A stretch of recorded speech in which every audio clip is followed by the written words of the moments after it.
Bienvenue sur le podcast 1905, le podcast pour comprendre la laïcité, la loi 1905 et ses implications dans la société actuelle.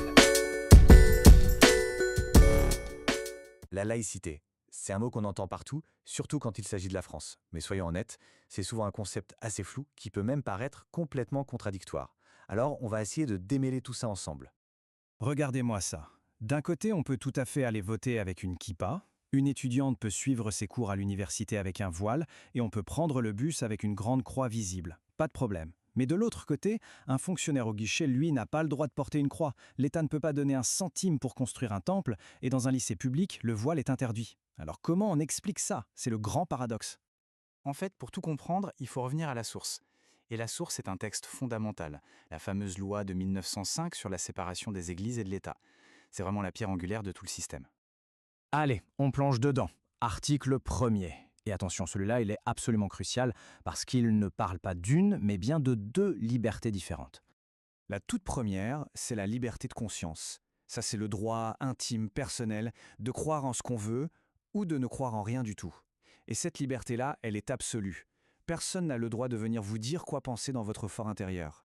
La deuxième liberté, c'est le libre exercice des cultes. Alors là, petit piège, parce que juridiquement, ça ne veut pas juste dire aller à la messe ou à la mosquée. Non, c'est beaucoup plus large. Ça couvre en fait toute manifestation extérieure de sa foi.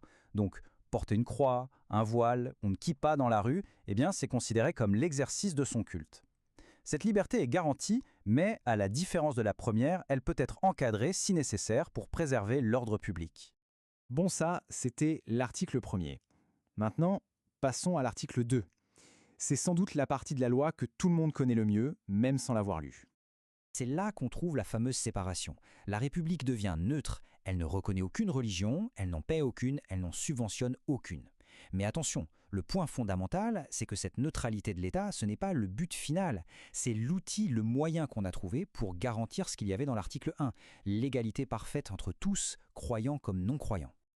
Mais au fait, pourquoi une loi aussi radicale? Pourquoi est-ce qu'on a eu besoin d'inscrire ça dans le marbre? Eh bien, il faut se rappeler que ça ne s'est pas du tout fait dans la douceur. Le contexte de l'époque était électrique. Imaginez l'ambiance au début du XXe siècle. La République est en guerre ouverte contre l'Église catholique, qu'elle trouve beaucoup trop puissante. Ça commence en 1902 avec la fermeture de centaines d'écoles catholiques. En 1904, on va plus loin. Rupture des relations diplomatiques avec le Vatican. Le vote de la loi en 1905, c'est le point culminant de ce conflit, qui va même dégénérer en violence physique. Et quand on parle de violence, on ne parle pas de petites bousculades. Certains historiens parlent d'une quasi-guerre civile. Par exemple, en 1906, au moment de la crise des inventaires, quand l'État a voulu faire la liste des biens des églises, eh bien ça a provoqué des émeutes et il y a eu des morts. L'Église catholique, de son côté, s'est battue bec et ongle. Le pape a carrément appelé les catholiques français à désobéir. Les prêtres ont refusé de suivre les nouvelles règles, ils ont fait pression sur les familles pour boycotter les livres de l'école publique.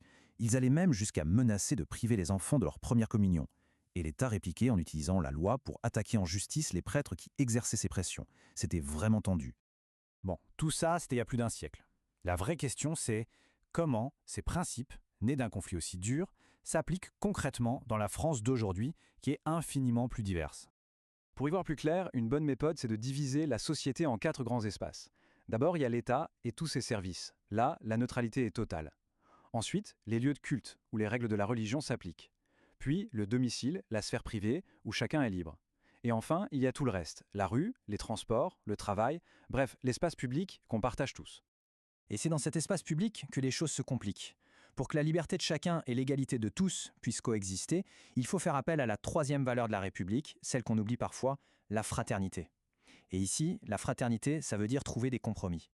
Prenons un exemple que tout le monde connaît, la cantine scolaire. Certains enfants, pour des raisons religieuses, ne mangent pas de porc. On pourrait avoir un conflit. Mais le compromis, c'est de proposer une alternative, par exemple un menu végétarien. Comme ça, tout le monde peut manger à la même table, sans que l'État ne favorise une religion et sans que personne ne doive renier ses convictions. Mais voilà, il y a des moments où le compromis n'est tout simplement pas possible. C'est le cas, notamment quand la liberté de conscience de quelqu'un d'autre est menacée. C'est exactement ce qui a conduit à la loi de 2004 sur les signes religieux à l'école. À l'époque, de nombreux rapports ont montré que des jeunes filles subissaient une forte pression sociale ou familiale pour porter le voile. Pour protéger leur liberté de choisir, leur liberté de conscience, une loi a été votée pour interdire les signes religieux dits ostensibles dans les écoles, collèges et lycées publics. D'accord, on a vu l'histoire, les règles, les exceptions, mais au final, à quoi ça sert tout ça? Quel est le but du jeu, le véritable objectif de la laïcité? En fait, l'idée de fond, c'est de construire un espace commun de citoyenneté. C'est un cadre qui vise à ce que, dans la sphère publique, on ne soit pas d'abord défini par sa religion, mais qu'on soit avant tout considéré comme un citoyen ou une citoyenne. C'est une tentative pour que chacun, quelles que soient ses croyances ou ses origines, puisse se sentir pleinement chez soi dans la République. Finalement, la laïcité à la française, c'est un projet incroyablement ambitieux. Faire vivre ensemble des gens qui ne croient pas aux mêmes choses. Un projet qui, aujourd'hui plus que jamais, continue de faire couler beaucoup d'encre. Alors, est-ce que c'est toujours un outil de liberté ou est-ce que c'est devenu, paradoxalement, une source de division? La question reste grande ouverte.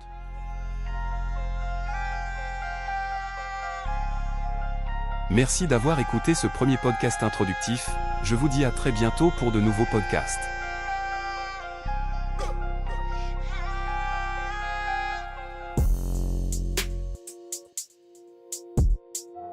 Mmh.